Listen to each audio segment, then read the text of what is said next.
tous et bienvenue dans cette nouvelle vidéo. Alors aujourd'hui, je vais vous parler du tire-lait et du tire-lait électrique. Je vais d'abord vous expliquer en gros à quoi sert un tire-lait et surtout dans quelle situation on utilise un tire-lait, pourquoi on en vient à devoir utiliser un tire-lait, en quoi ça peut nous aider parfois. Et surtout, l'objet de cette vidéo va être peut-être de vous faire une revue assez détaillée du tire-lait Freestyle de chez Medela, puisque d'une part, j'ai une abonnée qui m'a demandé une revue de ce tire-lait, et en plus, de base, c'était une vidéo que je comptais faire, puisque quand je voulais acheter ce tire-lait, qui est quand même un des meilleurs du marché, je pense, et donc il a un certain prix, j'avais envie de regarder des avis sur YouTube comme à peu près n'importe quel objet, et j'ai vu qu'il y en avait très peu, ou alors c'était des vidéos de la marque, ou des revues en anglais, donc je me suis dit que quand même, je pense qu'en France, il peut y avoir une demande sur ce type d'avis, de revue en gros, puisque moi j'ai cherché et à l'époque, j'ai pas trouvé. Donc voilà, je vais vous présenter tout ça dans cette vidéo. Donc qu'est-ce qu'un tire-lait ? Un tire-lait, c'est une machine pour tirer son lait. Bravo l'explication, mais bon, il n'y a pas plus simple, c'est une machine pour tirer son lait.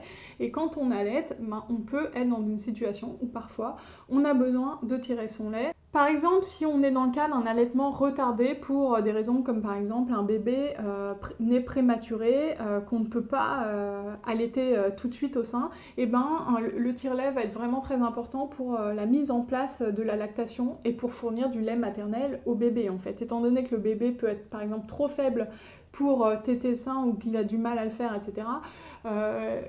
Tirer son lait au tire-lait va permettre de stimuler la lactation et de la mettre en place en fait dans ce cas-là. Ça va également permettre à certaines femmes d'augmenter leur production en faisant parfois téter le bébé et en parallèle en tirant leur lait pour augmenter la production de lait. Par exemple, vous pouvez également, grâce au tire-lait, maintenir une lactation si votre bébé n'est pas présent. Je pense par exemple aux femmes qui ont des déplacements professionnels et qui doivent partir parfois pendant plusieurs jours. Si leur bébé n'est pas présent, elles vont devoir tirer leur lait pour maintenir leur lactation, mais aussi pour se soulager, puisque quand on a des engorgements, quand le bébé n'est pas là pour téter le sein, ça fait vite des engorgements, c'est assez douloureux. Donc le tire-lait va permettre de vider le sein, de maintenir une bonne lactation, même si c'est jamais l'équivalent de la bouche du bébé, c'est quand même pas mal et ça aide dans ces situations-là. Ça va aussi aider pour les femmes qui reprennent le travail et qui s'absentent 8 à 10 heures par jour. Elles vont pouvoir tirer leur lait dans la journée.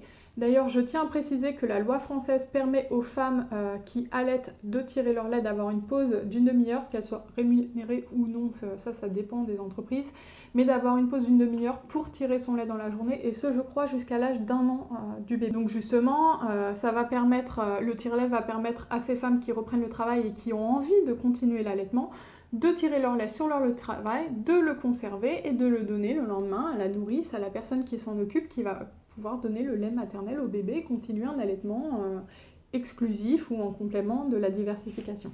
Le tire-lait, ça peut aussi être un bon moyen tout simplement pour les femmes qui ont envie de souffler, de sortir 5-6 heures entre copines, d'aller à une soirée sans son bébé, on le laisse au papa, aux grands-parents, à qui on veut, on tire son lait avant. Bon, j'avoue que c'est vrai que moi je ne l'ai pas fait tant que ça parce qu'au final, tirer mon lait, ça me saoule un petit peu.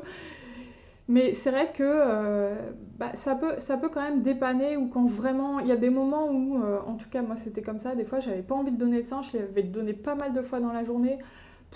Il y a un moment, on n'en peut plus quoi, et je disais au papa, voilà, j'ai des stocks de lait dans le congélateur, demain matin tu lui donnes ça, moi je fais une grasse mat parce que là j'en peux plus. Donc le tire-lait, franchement, pour une femme qui allaite, pour moi c'est un indispensable. Et c'est quelque chose qu'on doit toujours avoir avec nous, en fait. C'est quelque chose qu'on doit avoir quand on allaite, je pense. Sauf si vraiment on n'a aucun problème à être 24 sur 24 avec son bébé et qu'on n'a pas besoin de sortir toute seule ou quoi et qu'on ne travaille pas. Mais pour des femmes qui ont ce besoin-là, le tire-lait, c'est un prérequis. Il faut savoir que la sécurité sociale rembourse la location du tire-lait. Donc vous pouvez demander à la maternité de vous faire une ordonnance, puisque bien sûr, il faut donner l'ordonnance pour se faire rembourser. Il faut une ordonnance pour, dans l'idéal, un tire-lait électrique double pompage. Et moi je recommande le Symphony de Medela, c'est celui qui est recommandé par la plupart des associations de mamans qui allaitent, puisque c'est un des meilleurs. il fait pas mal et il permet d'avoir un bon rendement parce que parfois il y a des tire-laits qui sont pas terribles apparemment et du coup c'est très compliqué de tirer son lait. C'est déjà assez chiant comme ça de tirer son lait, si en plus on n'a pas de bon matériel, c'est quand même un peu dommage quoi. Je tiens aussi à vous préciser que la location de ce tire-lait normalement peut être remboursée intégralement par la sécurité sociale, mais encore faut-il que vous trouviez une pharmacie qui ne pratique pas le dépassement. Et c'est loin d'être monnaie courante apparemment, donc il faut chercher. Moi je sais que dans la ville où je vivais, il n'y en avait pas, j'en ai fait plusieurs et à chaque fois c'était 7 € la semaine, donc sur un an, vous comptez, ça coûte quand même cher. Mais par exemple pour les gens qui vivent en région parisienne, il y a une pharmacie qui le fait à Issy-les-Moulineaux, si ça vous intéresse, je pourrais vous envoyer l'adresse. Et faut vraiment se renseigner dans les villes autour ou pas très loin parce que ça vaut vraiment le coup de trouver quand même une pharmacie qui ne pratique pas le dépassement. Et sinon, je crois que sur le site Grandir Nature, je crois que la location des tire-laits se fait aussi sans dépassement, mais j'en suis pas sûre à 100%, donc vérifiez quand même, mais c'est ce que j'ai entendu dire sur les sites de la Leche League que je suis en fait. Donc là, vous vous dites sans doute, elle avait un tire-lait électrique gratuit, le Symphony de Medela, puisque je l'ai utilisé pendant plusieurs mois et je peux vous dire qu'il est vraiment super. Pourquoi elle achète un tire-lait électrique quoi? Qu'est-ce qui lui prend? Bah en fait, moi c'est vrai que j'ai utilisé le Medela et qu'il était très bien, mais la valise de transport et même le tire-lait en lui-même est énorme. Enfin quand je dis énorme, la valise elle est comme ça. Et c'est vrai que pour les femmes qui peuvent laisser le tire-lait sur leur lieu de travail, et quelque part c'était mon cas, c'est bien, mais moi c'est vrai que j'avais besoin aussi parfois de l'avoir à la maison et je me disais ouais ce tire-lait c'est un peu chiant. Si on doit l'amener en déplacement professionnel, franchement on a déjà une valise, avoir en plus une grosse valise comme ça, on se fait remarquer devant les collègues, ils vont se demander ce que c'est. Moi c'est vrai que mon allaitement, j'en ai pas honte hein, ni quoi que ce soit, mais c'est vrai que j'ai pas forcément envie que mes parents, que mes collègues soient au courant que j'allaite ma fille de 11 mois, ça va être du jugement, etc. J'ai pas envie, ça ne les regarde pas. Donc c'est vrai que se trimballer avec une valise comme ça, voilà, c'est lourd, c'est encombrant, donc moi je savais très vite que si je comptais allaiter sur le long terme, j'allais investir dans un tire-lait. Et que j'allais non seulement investir dans un tire-lait, mais dans un tire-lait compact, que je puisse me déplacer partout avec sans aucun problème en fait. Donc c'est pour cette raison que j'ai acheté le tire-lait Freestyle de chez Medela. C'est apparemment l'un des plus compacts, en tout cas chez Medela. Medela c'est vraiment une bonne marque pour l'allaitement, donc j'avais vraiment confiance. Je me suis énormément renseignée avant de l'acheter et voilà, pour moi c'était un des meilleurs, donc j'ai attendu qu'il soit en promotion sur Amazon. Donc c'est un tire-lait qui coûte environ dans les 400 € et je crois que je l'avais eu à environ 100 € de moins, donc ça me le faisait environ 300 € et sachant qu'il y avait en plus le sac City Style de chez Medela qui coûte normalement 50 €, donc j'ai vraiment fait une bonne affaire. Si ça vous intéresse, n'hésitez pas à suivre l'objet sur Amazon en fait, et parfois il y a très régulièrement des promotions et c'est vraiment intéressant. Et certes, c'est un prix, 300 € pour un tire-lait, mais moi je compte avoir plusieurs enfants, je compte en allaiter plusieurs, et je pense que voilà, c'est vraiment utile. C'est un investissement, mais quand on veut allaiter sur le long terme, c'est important d'avoir du bon matériel. Donc voilà, pour moi c'est un très bon investissement. Donc je vais vous présenter maintenant tout de suite, le tire-lait Freestyle de chez Medela. Donc voilà, le tire-lait est livré, je crois que c'était dans un carton, mais bref, on a le sac City Style qui va avec, donc je vais ouvrir tout ça et je vais vous présenter ce qu'il y a quand on achète ce tire-lait. Je sors tout, hein, mais je vais vous montrer au fur et à mesure.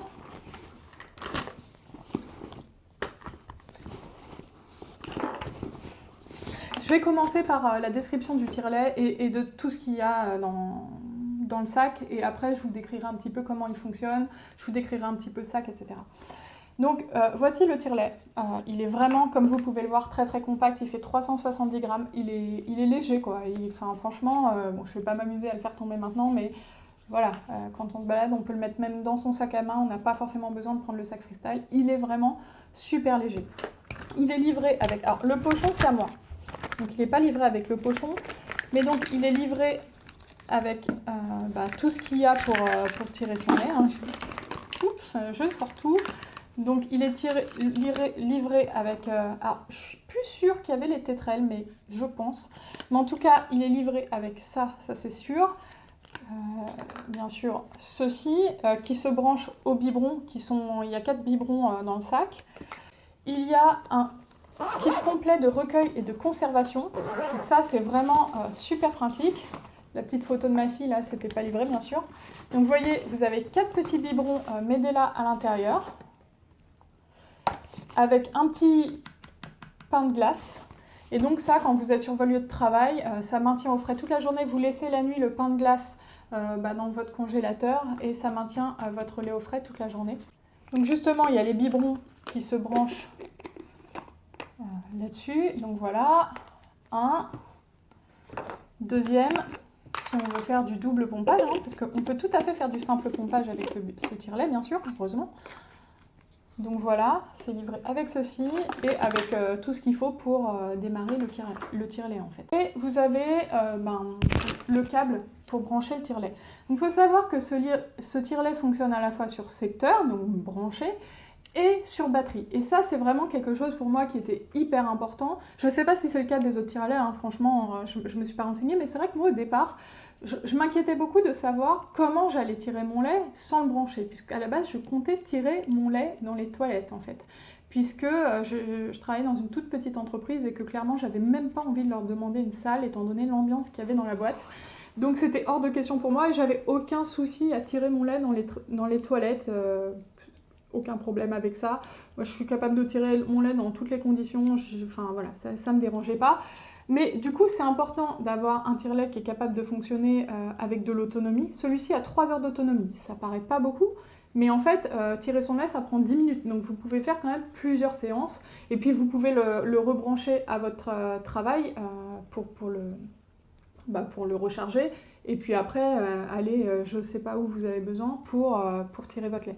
Mais donc, le fait qu'il fonctionne sur batterie, pour moi, c'était un élément quand même très important. Le tire-lait est également livré avec 2 éléments comme ceci pour pouvoir poser une fois que vous avez fini de tirer votre lait. Très utile dans les toilettes, hein, sinon il y a tout qui se casse la figure. Ouais, c'est très stable. Donc vous mettez ça par terre, après vous posez, et puis après vous sortez, vous nettoyez tout. Concernant justement le nettoyage, je vais aller très vite là-dessus, vous pouvez très vite nettoyer ça au savon, vous pouvez soit attendre le soir, soit le nettoyer tout de suite avec un peu d'eau savonneuse, vous n'êtes pas obligé de restériliser à chaque fois dans la journée, quoi. C'est pas la peine. Moi, je vais vous dire la vérité, je le stérilise jamais, mon tire-lait. Je suis microbiologiste à la base, donc j'ai pas du tout peur des bactéries. Et voilà, je le nettoie bien à l'eau savonneuse, j'ai pas besoin de stériliser ça. Les bactéries, elles sont partout dans l'environnement. Si vous amusez à stériliser à chaque fois, vous allez vous épuiser pour rien, à mon avis. Maintenant, je vais vous montrer le sac, tant qu'on y est. Donc voilà, il est très discret, il n'y a pas marqué vache laitière en déplacement dessus, il n'y a pas marqué de c'est Medela, voilà, bon, de toute façon les gens qui connaissent Medela, généralement c'est des gens qui ont allaité ou qui allaitent, mais il y a une petite pochette à l'intérieur, il y a pas mal de pochettes, une autre ici, et voilà quoi, il est spacieux, on peut tout mettre à l'intérieur. Moi c'est vrai que si je vais en déplacement et que j'ai besoin d'amener tout l'attirail, je mets tout dedans et puis c'est un sac que j'ai en plus, mais je le trouve vraiment très pratique. Il n'est pas trop laid, voilà, il est vraiment très bien. Le petit kit de recueil est également très mignon, je trouve. Voilà, il est très compact, très bien. Il conserve bien, je l'ai testé et approuvé. Alors on va passer à la démonstration. Je ne vais pas tirer mon lait devant vous, hein. Je sais que vous êtes déçus. Dites-le que vous êtes déçus.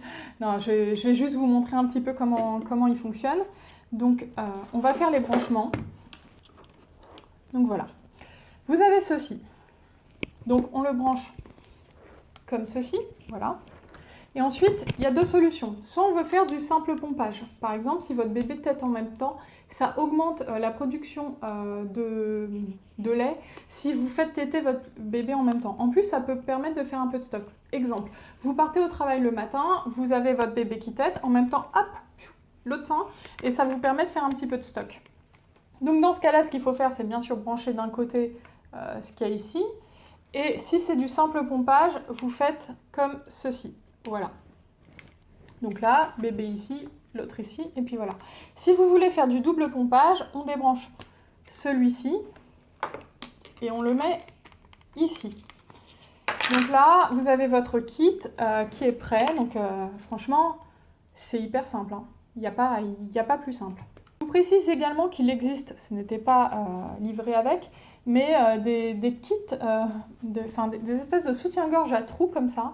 Medela en fond, celui-là c'est pas un Medela, il coûtait je crois 10 € sur Amazon, où vous pouvez en gros mettre les tétrelles et comme ça vous pouvez continuer à travailler ou continuer à regarder la télé ou faire ce que vous faites sans avoir à tenir pendant 10 minutes. Moi je m'en sers pas souvent parce qu'au final ça me saoule d'installer tout ça, donc voilà, mais ça peut être quand même assez utile pour les femmes par exemple qui sont dans un bureau et qui peuvent s'enfermer. Elles mettent le kit et puis elles peuvent continuer à travailler, à la rigueur elles sont même pas obligées de prendre leur pause. Hein. Donc maintenant je vais vous montrer un petit peu comment fonctionne ce petit engin. Donc vous appuyez, merde, attendez, bien sûr, il s'est mis en marche, voilà, hop, on arrête, je sais pas si je peux l'arrêter, super la mémoire. Bref, vous appuyez, ça le met en marche. Et là, vous pouvez augmenter, vous voyez les petites gouttes là, augmenter la puissance de tirage. Il a l'air de faire beaucoup de bruit comme ça, mais croyez-moi, il est assez discret finalement. Vous pouvez augmenter et vous faites en sorte que ce soit assez confortable en fait pour vous. Le but c'est pas de se faire mal et de le mettre à la puissance maximale, le but c'est de le mettre à la limite entre ce qui est confortable et ce qui devient douloureux. En gros, il faut le mettre jusqu'à ce que ça devienne trop. Il faut que ça reste confortable et voilà, c'est pas en vous faisant mal que vous allez tirer beaucoup de lait. Ce qui est bien, c'est que c'est rétroéclairé, donc vous pouvez très bien tirer dans le noir si votre bébé est en train de dormir le matin, qu'il est un petit peu fatigué, que vous venez de le réveiller, vous pouvez voir ce que vous faites. En plus, comme vous voyez, il y a un minuteur, donc vous voyez combien de temps vous tirez et ça c'est pas mal. Ce qui est important de préciser, c'est qu'il y a une fonction mémoire qui peut retenir en gros votre programme en fait. Ce qui est le plus confortable pour vous, il peut le retenir et le faire pour la prochaine séance. Donc ça c'est vraiment bien. Moi j'avoue que je m'en sers pas, je le règle un peu à chaque fois, ça dépend du feeling, je mets plus ou moins fort en fonction de comment je me sens. Mais voilà, il y a quand même une fonction mémoire qui est, je pense, importante. Il y a aussi sur ce tire-lait une technologie qui s'appelle 2 phases expression qui en gros imite le rythme naturel de succion du bébé. Si vous allaitez, vous avez dû remarquer qu'au départ le bébé tète super rapidement pour faire venir le lait en fait, parce qu'au début il n'y a rien en fait, il faut faire venir jusqu'à ce qu'il y ait le réflexe d'éjection. Et en fait une fois que le lait vient, il tète plus lentement, de manière plus calme. Et en fait, ce tire-lait imite un petit peu ça. Il fait au départ un rythme assez rapide et ensuite il ralentit pour toujours stimuler pour la production de lait. En fait, le sein, il se rend même plus compte, il croit que c'est un bébé et il produit plus. Donc voilà, j'ai à peu près terminé sur la description de ce tire-lait. Je vous avoue que ces boutons-là, je m'en sers pas, je sais même pas à quoi ça sert, mais justement ça doit être les fonctions mémoire, etc. Moi je me sers juste du plus et du moins. Il est vraiment super, je peux que vous le recommander, je regrette pas cet achat. Au final, j'ai pas eu à travailler aux 2 mois de ma fille comme c'était prévu au départ, donc je m'en suis pas servi tant que ça dans les conditions de travail. Par contre, je m'en suis souvent servi quand je devais aller à des sorties ou à un moment j'ai eu une thèse, donc j'ai dû y aller toute la journée. J'ai pris mon tire-lait, j'ai tiré mon lait. Parfois, je faisais des stocks aussi quand je devais faire garder ma fille. Donc ce tire-lait, je m'en suis servi vraiment pas mal de fois et je regrette pas du tout cet investissement puisque bientôt, je vais peut-être avoir un nouveau travail avec des déplacements professionnels. Et je sais déjà qu'il va m'accompagner dans tous mes déplacements pour maintenir ma lactation. Je ne ferai pas forcément du stock parce que si je pars une semaine, je ne vais pas garder une semaine de lait, mais au moins j'aurai de quoi me désengorger la poitrine, me soulager et maintenir une lactation. Et ça, c'est hyper important pour mon bébé. Ma fille va avoir 11 mois, mais moi je compte continuer l'allaitement jusqu'au sevrage naturel, on va dire. Et du coup, je suis vraiment très contente. D'ailleurs, si ça vous intéresse, je vous ferai peut-être une vidéo sur l'allaitement et la reprise du travail, que ce soit à 2 mois ou à 11 mois, puisque étant donné que je devais reprendre le travail aux 2 mois de ma fille, je m'étais énormément renseignée sur la manière dont il fallait procéder, donc je sais à peu près tout ce qu'il y a à faire pour allaiter à la reprise du travail. Et là, je me renseigne sur la reprise du travail autour d'un bébé qui a 1 an. Donc voilà, si ça vous intéresse, n'hésitez pas à me le dire en commentaire. Si vous avez d'autres vidéos liées à l'allaitement ou même à autre chose que vous voulez que je traite, n'hésitez pas à me le dire puisque moi j'adore répondre aux envies des abonnés et la preuve c'est ce que j'ai fait dans cette vidéo. Donc si cette vidéo vous a plu, n'hésitez pas à la liker, à la commenter et à vous abonner et je vous dis à bientôt dans une prochaine vidéo.